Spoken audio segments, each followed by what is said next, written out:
Assalamualaikum warahmatullahi wabarakatuh. Selamat bertemu kembali di channel ini, dan sekarang kita sedang berada di gedung yang sudah direvitalisasi, gedung kebudayaan di Jalan Neripan ya. Dalam kegiatan tentu mendengarkan arahan Pak Gubernur yang juga hari ini tuh meresmikan gedung ini, Gedung Pusat Kebudayaan GPK, dan kita masih berada di luar.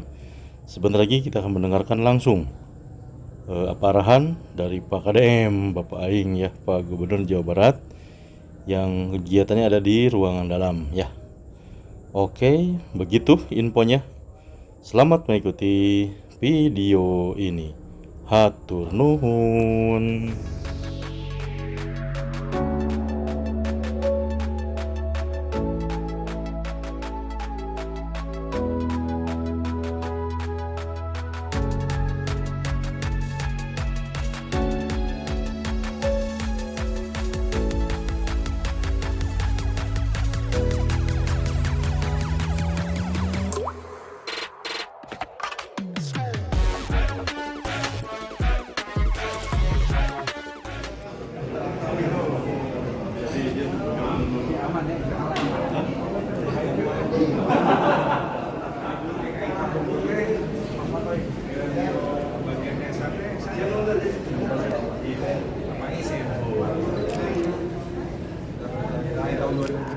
Hotel sudah itu duitnya gede, bermanfaatnya tinggi, tidak merusak.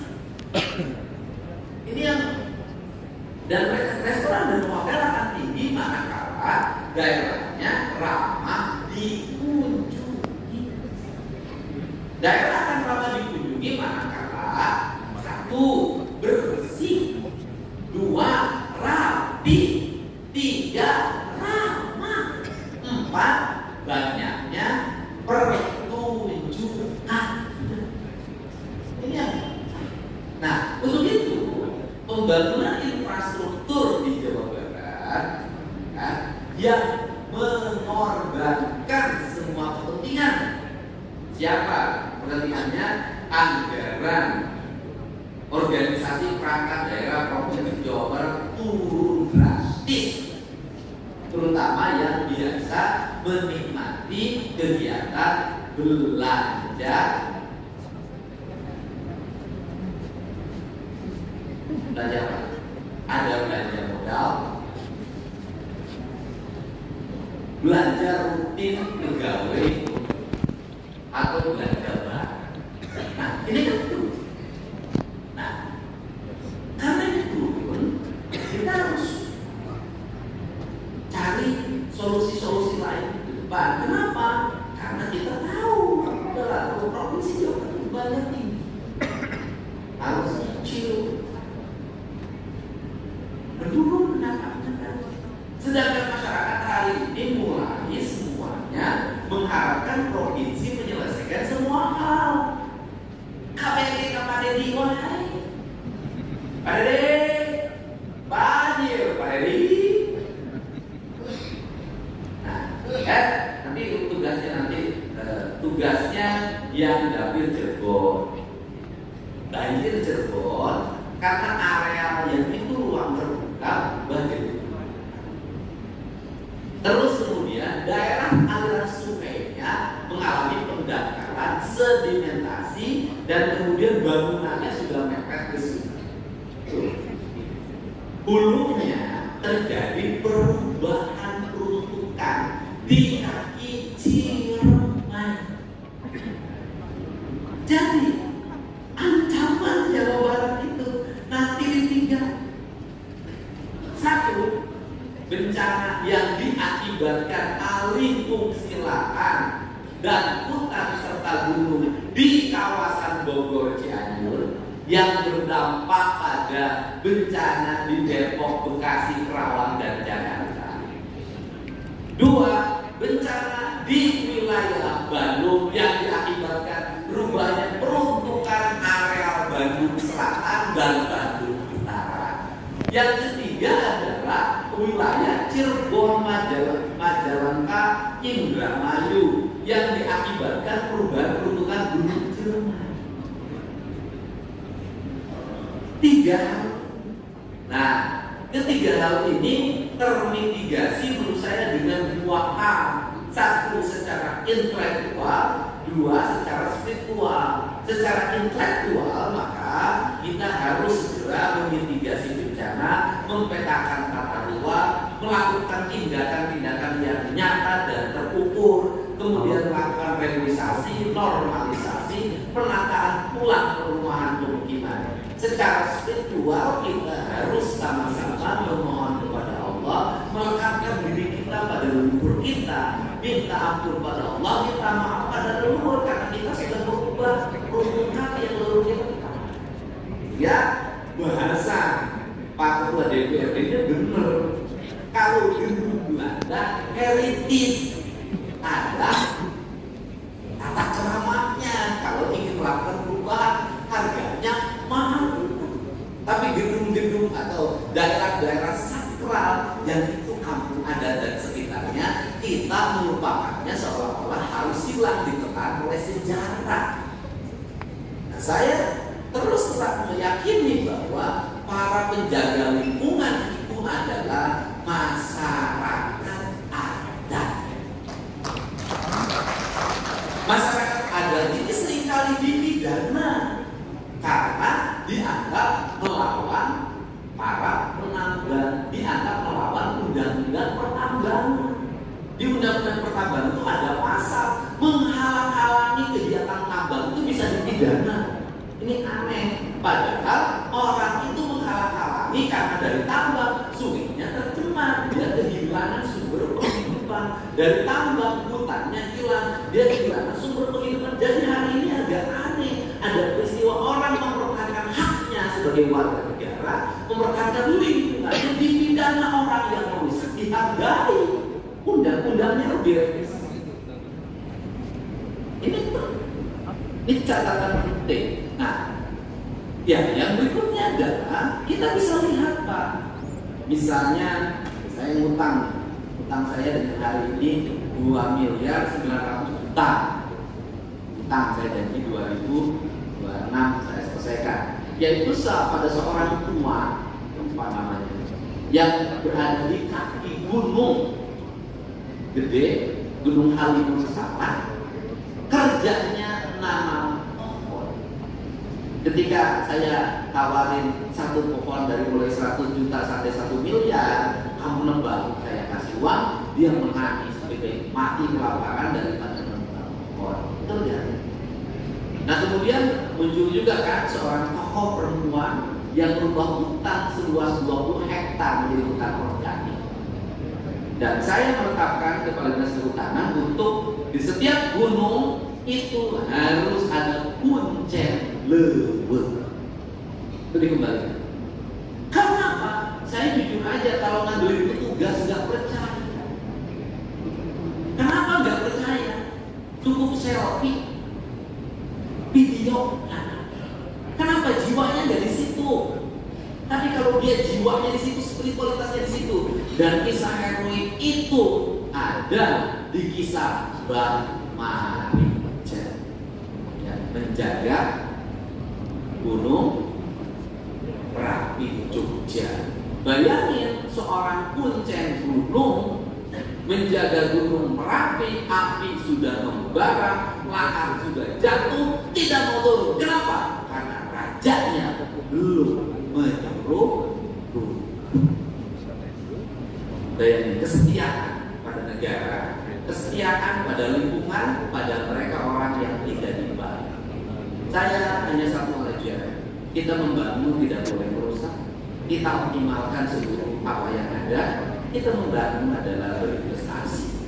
Berinvestasi untuk apa? Untuk masa depan kita, sehingga di 2026 nanti kita ingin Jawa Barat jauh lebih tertata, kemudian Jawa Barat lebih terkoneksi, dan perencanaan pembiayaannya kabupaten kotanya tidak boleh menciptakan silpa yang besar.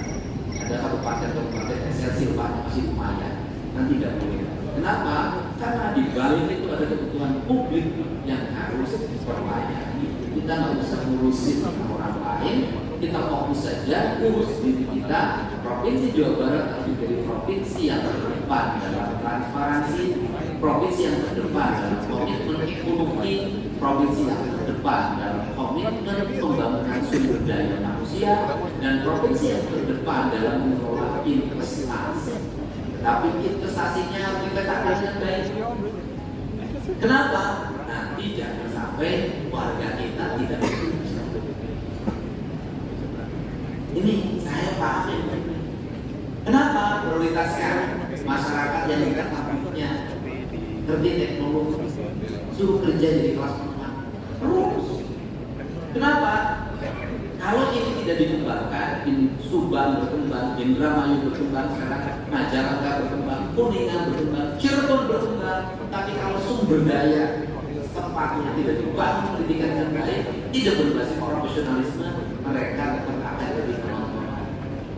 Saya ingin ke depan semuanya terkoneksi, maka pendidikan berbasis industri, kepala dinas pendidikannya harus rajin dan mengabdi.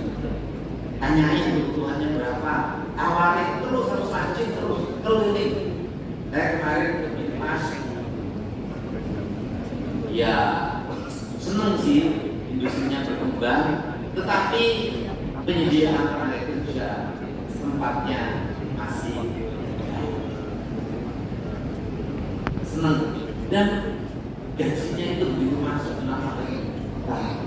Karena saya orang sana tergusur sawahnya, tergusur rumahnya, masa tidak mengalami perkembangan. Ini caranya memang harus teknis, tidak boleh lagi administratif. Kalau dulu gubernur itu administratif, sekarang harus teknis. Termasuk evaluasi anggaran kabupaten kota. Kita tidak boleh administratif lagi, harus teknis. Jangan satu sisi minta anggaran kita, tapi di sisi lain anggaran di dalamnya digunakan untuk kebutuhan lain dan bukan kebutuhan dasar. Gak boleh. Ini harus mulai detail, gak boleh lagi administratif. Kenapa? Kalau di bedah administratif, provinsi dan kabupaten kota nanti satu kesatuan gerak, satu kesatuan visi kuat, membentuk karakter yang kuat dalam pembangunan. Saya yakin 2029 Jawa Barat akan menjadi provinsi yang berbeda dan istimewa. Nah, kalau ada rame di Cibudel, rumit masalah dana kompensasi Pak Is, sebenarnya masalahnya itu yang kita minta itu adalah warga yang terdampak penutupan tambang. Tetapi pada prakteknya, karena mungkin namanya warga, kalau dengar ada bantuan duit, akhirnya terus mengalami perubahan. Asalnya 4.000 naik 6.000, asalnya 6.000 naik 16.000. Ya uangnya kan segitu, ya sudah, daripada dibagi jadi ribut, sudah nanti saya penuhi semuanya di bulan Januari, kasih aja 16.000 daripada ribut. Setelah itu kita rubah cara berpikir, nggak boleh begini terus. Kalau dengar, jadi kalau ada yang teriak di media sosial, ya dengan Indonesia, artinya ada bantuan UMKM, KPR jelema jadi UMKM. Adanya ada bantuan dengan rakyat miskin, KPR jelema ngaku miskin. Aing bareng program bantuan nugelok. Nah jelema KPR ngaku nugelok mas. Ya betul.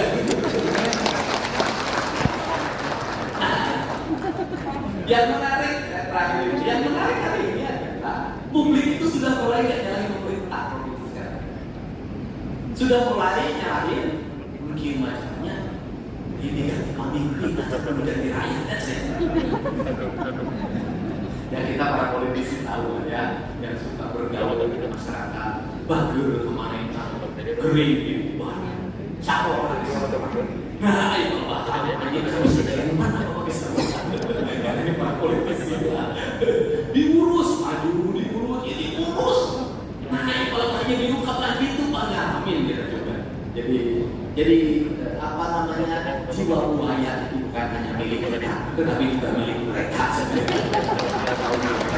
Tapi mungkin karena saya nggak tahu lah, tapi dari rakyat baru karena biasa bersulit gitu. Nah ini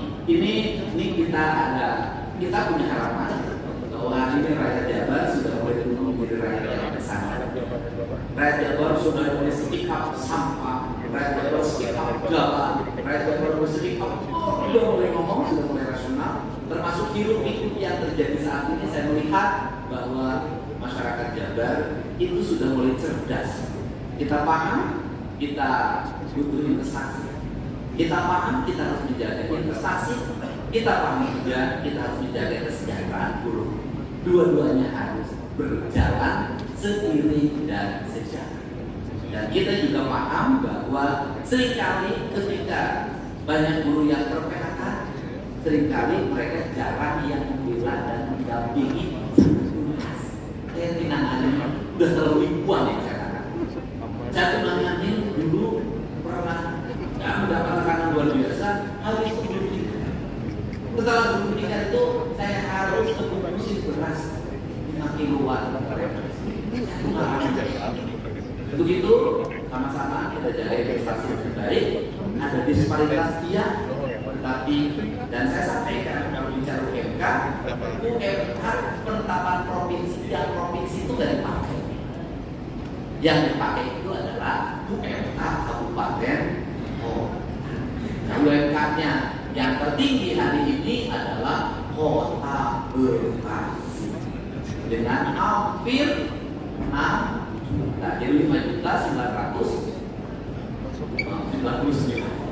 Keduanya Kabupaten Bekasi, ketiganya Kabupaten Karawang, keempat Kabupaten Purwakarta. Kemudian yang terkecil banyak lagi ya. Nah, Pangandaran ya, berapa Pangandaran? Ya, karena di situ pabriknya juga ada. Jadi dan mudah-mudahan ada yang menengah yang hari ini tumbuh, Subang, Majalengka, Indramayu. Ini Cirebon, ini harus tumbuh dengan baik. Tujuannya untuk apa harus masuk ke sana? Kalau di Indramayu nanti industrinya banyak, di Subang industrinya banyak, Majalengka industrinya banyak, terutama Indramayu, Cirebon, maka angka kemiskinannya akan turun. Kemiskinannya akan turun. Walaupun Pak Ono, saya mewakili Agung Kepala PU, ada kesedihan. Apa kesedihan Agung Kepala PU? Kalau di Indramayu nanti pabriknya banyak, maka orang Indramayu itu semuanya kerja. Kata Agung, kalau ke tempat hiburan siapa yang nemenin saya? Itu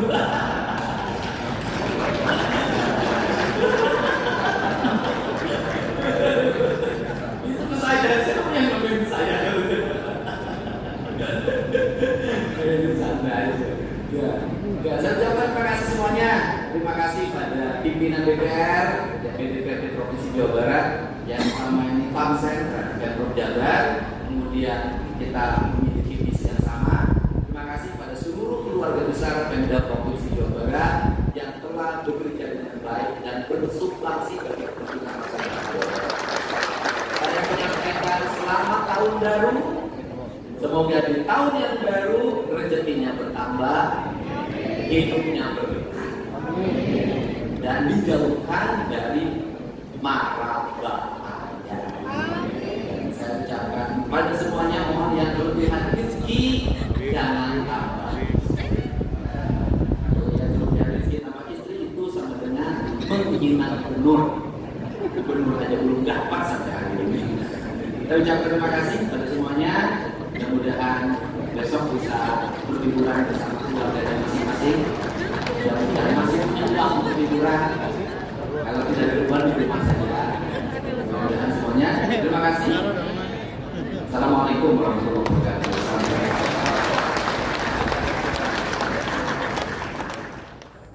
Demikianlah arahan dari Pak KDM, Pak Gubernur.